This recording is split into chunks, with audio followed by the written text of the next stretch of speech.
Y'all, the most absolute beautiful world building in the prologue. I cannot wait to read the rest of this book by L.E. Colvin, aka Lauren Colvin, on Facebook here.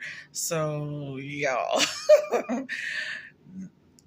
I'm telling you, I read everything. I read prologues, introductions, I read outros, dedication pages, what have you. But the prologue in this book is so beautiful. I'm like, you better write. I hope this is on every shelf in Barnes and Nobles, every independent bookstore, because I see millions of girlies and guys reading books that sound like this or are in this genre. And what is this genre? You ask the writer, don't ask me, because I read some of every genre, but my favorites are literary reads and nonfiction, because that's just what my favorites are. But I read some of everything. I'm reading a romantic novel right now. I'm also reading this here, as well as, and I know the screen is freezing, but I got too much stuff on my phone. And I'm still talking, and you can probably still hear me. So, anyway, I'm reading a graphic novel, which is a true story of 1971. And I'm reading a romance novel, and it's so cutesy cutesy and haha funny, and I love it.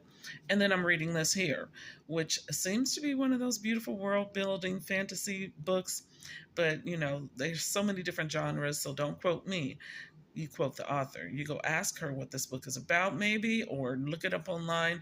Hopefully, she's getting Goodreads reviews. Hopefully, it's on Goodreads. I think I searched for it one time and didn't find it. But Lauren, if you're not on Goodreads, please get on Goodreads, because there's millions of Goodreads authors, and I'm gonna look you up again. But I didn't find you the first time I looked it up, and so it's not on my Libby app. It needs to be at the library. And if you guys don't know, you can get things into your own library by requesting it.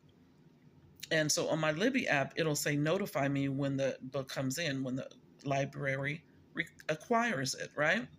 So you can do the same thing when you visit your library. I can, ask for a certain book, and they will, can you buy this book and have it a part of the library?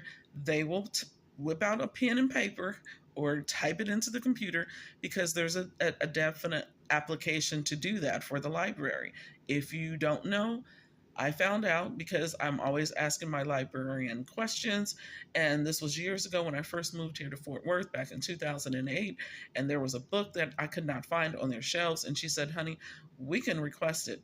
That actually happened in Lakeland, Florida, also, when I was getting some Huey um, Black Panther books for my nephew, and sent them to him because the library didn't have them. She said, we can buy these. So actually, it was in Lakeland, Florida, when I first, again, asked those questions about, hey, can you get this book? And I'm running out of time, so I'm going to stop talking, but get this book, read it, and support the author. But also